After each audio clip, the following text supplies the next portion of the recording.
नमस्कार साथियों, एक बार फिर से आपका स्वागत है आपका अपना यूट्यूब चैनल खबर इन एजुकेशन में। दोस्तों, इस वीडियो में हम बात करने वाले हैं जो बिहार में शिक्षकों की बहाली चल रही है, उस शिक्षकों की बहाली प्रक्रिया जो बिहार में एक चुनावी मुद्दा बनाने का प्रयास किया जा रहा है सभी जो भी शिक्षक संगठन हैं उनके द्वारा, कि ये जो बहाली है शिक्षकों की बहाली हो या फिर शिक्षक से संबंधित जितने भी मुद्दे हैं उनका कहीं ना कहीं किसी न किसी पार्टी के घोषणा पत्र में शामिल देखने को मिले।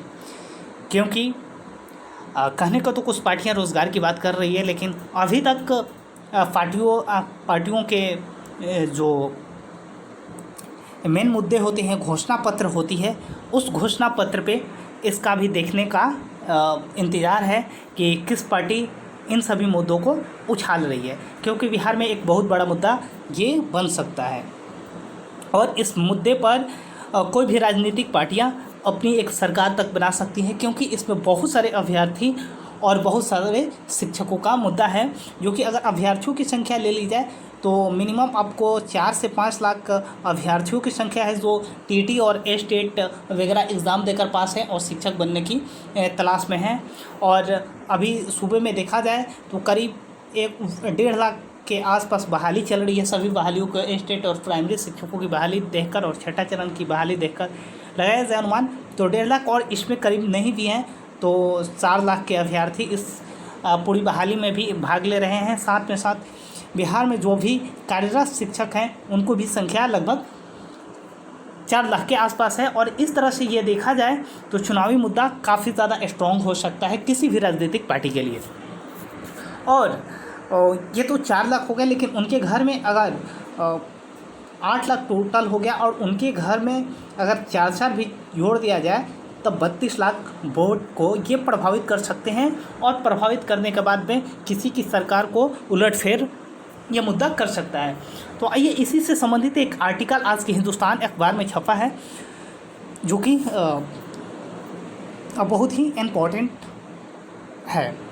तो देखिए कौन कौन से मुद्दे हैं जिनको शामिल करने की बात कही जा रही है। तो पहला जो मुद्दा है तो बिहार में राइट टू एजुकेशन रूप में लागू हो। दूसरा जो है सहायक शिक्षकों के पद पुनर्जीवित किया जाए, क्योंकि सहायक शिक्षक के जो पद हैं उनको खत्म करने की बात कही जा रही है बिहार सरकार द्वारा।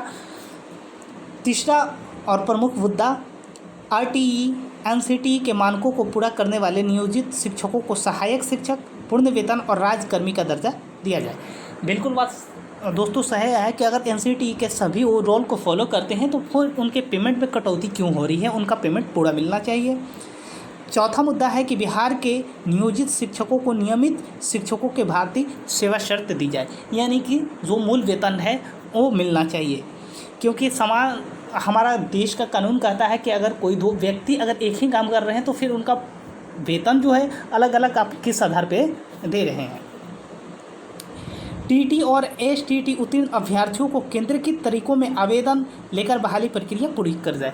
और यहाँ पे ये भी है कि जितने भी अभ्यर्थी हैं जो एसटीटी और टीटी के एग्ज़ाम पास कर चुके हैं लेकिन अभी तक जॉब नहीं मिला है, तो उनको जल्द से जल्द ये आवेदन लिया जाए और बहाली प्रक्रिया पूरी की जाए ताकि उनको रोज़गार मिल सके।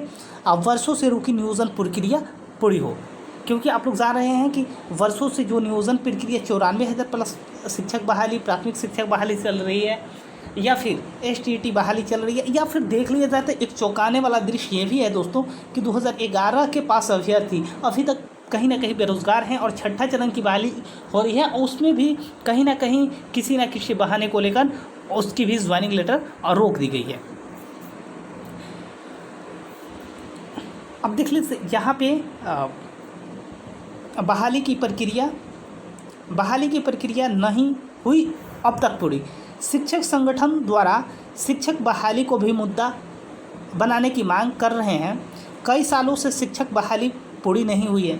दोस्तों आप लोग जान रहे हैं कि 8 साल से तो शिक्षक बहाली बनती थी और पिछले 2 साल से एक बहाली है प्राथमिक शिक्षक बहाली, और एसटीटी का आप लोग हाल देख ही रहे हैं, बद से बदतर किस प्रकार से इसको कर दिया गया है। पार्टी के घोषणा पत्र में शिक्षक बहाली भी हर साल घोषणा करने की घोषणा की जाए। देखिए जो शिक्षक संगठन है ये चाह रहे हैं कि चाहे आप 1000-2000 ही बहालियाँ दीजिए, लेकिन हर एक साल दीजिए, क्योंकि एक शेड्यूल होता है, तैयारी करने का अभ्यर्थियों के पास मौका होता है। लेकिन ये कौन सा रूल है 8 साल 10 साल आप नहीं देंगे एक 5 वर्षीय योजना 2 5 वर्षीय योजना में, जिससे कितने को तो उम्र निकल जाती है और हताश निराश हो जाती है और लाखों का उनका पैसा भी बर्बाद होता है जो उन्होंने बीएड और डीएलएड जैसे कोर्स करने में खर्च करते हैं। इससे हज़ारों की संख्या में टीईटी और एसटीईटी अभ्यर्थियों को बेरोज़गारी खत्म होगी। अगर ऐसा होता है तो बेरोज़गारी भी बिहार में, जानते हैं कि बिहार में पूरे देश में क्या हाल है, लेकिन बिहार में सबसे ज़्यादा बदतर है, तो वो भी दूर होगा और कहीं ना कहीं उनके परिवारों को भी इससे सहायता मिलेगी।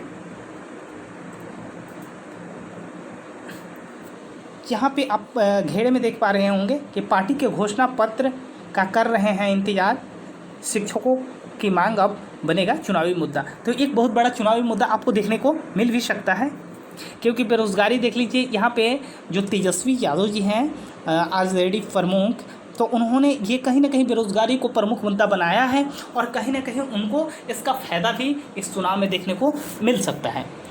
पार्टी की घोषणा में शिक्षा बने पहला मुद्दा। देखिए शिक्षक संगठन जो है उनको कहना है कि किसी भी देश की सूरत बदलनी है तो पहले आपको शिक्षा व्यवस्था वहाँ की बदलनी होगी। इसलिए पार्टी जो भी घोषणा पत्र बनाए वो पहला मुद्दा बनाए इसको अपने घोषणा पत्र में। वहीं कई शिक्षक संगठन ने शिक्षक के मुद्दे को पार्टी घोषणा पत्र में पहले नंबर पर देने की उम्मीद कर रहे हैं। टीटी एसटीटी उत्तीर्ण नियोजित शिक्षक संघ के प्रदेश प्रवक्ता अश्विनी पांडे ने बताया कि पार्टी की घोषणा पत्र में शिक्षा व्यवस्था पहला मुद्दा बनाया जाए। शिक्षकों को वेतन से लेकर स्कूलों के प्राइवेटाइजेशन करने से रोका जाए, क्योंकि देखिए जब से एक तरह से हम कहें आपको पूरी तरह से बता रहे हैं कि एक केंद्र में सरकार आई है बीजेपी के, तब से ज़्यादा प्राइवेटाइजेशन का जो एक ट्रेड है वो बहुत ज़्यादा बढ़ चुका है। रेलवे तो पूरी तरह तो नहीं हुई है अभी कोई भी, लेकिन रेलवे को तो उतना प्राइवेट किया ही जा रहा है। साथ ही साथ जो स्कूल हैं उनको भी प्राइवेटकरण धीरे धीरे कहा जा रहा है। इसमें से एक बात ये भी आई है कि एक चीज़ निकल के आया है कि जिस स्कूल में 20-30 यानी कि 50 से कम जो बच्चे हैं उनको बगल वाले स्कूल के साथ शिफ्ट कर दिया। अरे भाई ये कहीं ना कहीं प्राइवेट बनाने की साजिश है, क्योंकि अगर आप बच्चे वहाँ पे नहीं आ रहे हैं तो आप तो कारण पता कीजिए कि क्यों नहीं बच्चे आ रहे हैं, उसका सॉल्यूशन दीजिए। अगर शिक्षक रहेंगे ही नहीं तो फिर बच्चे जाकर करेंगे क्या? तो सरकार इन सब शिक्षक को बहाल नहीं कर रही है और फिर कह रही है कि वहाँ बच्चे नहीं आ रहे हैं और तो हम प्राइवेट कर देते हैं। तो ये भी रोकने की बात कही जा रही है अश्विनी पांडे जी द्वारा, जो कि शिक्षक संघ के प्रदेश अध्यक्ष हैं। बिहार के प्रारंभिक शिक्षक संघ के अध्यक्ष प्रदीप कुमार ने बताया कि पार्टी की घोषणा पत्र का इंतजार कर रहे हैं। जिस पार्टी के घोषणा पत्र में शिक्षा सुधार का मुद्दा रहेगा उसी पार्टी को शिक्षक और उनके परिजन समर्थन करेंगे। आज के परिपक्ष में यह बहुत ज़रूरी है। बहुत बड़ा इन्होंने बात कहा है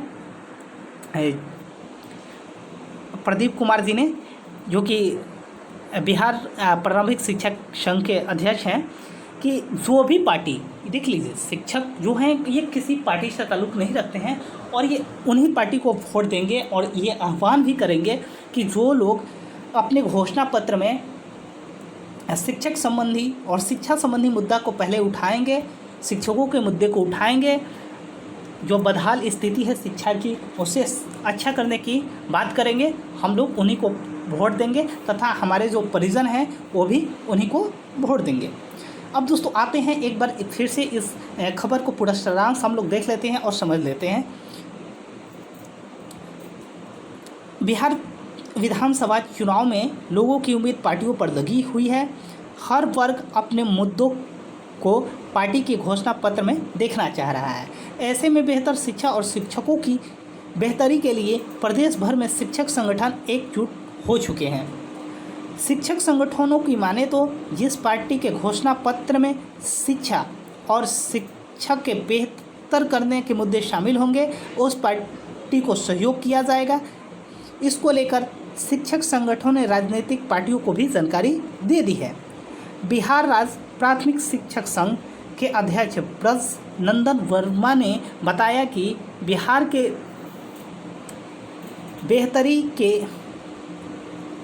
बेहतरी की चर्चा पार्टी के घोषणा पत्र में शामिल होने चाहिए। इसके लिए हम लोग सब एकजुट हैं। प्रदेश भर में नियोजित शिक्षकों को मूल शिक्षक की तरह वेतन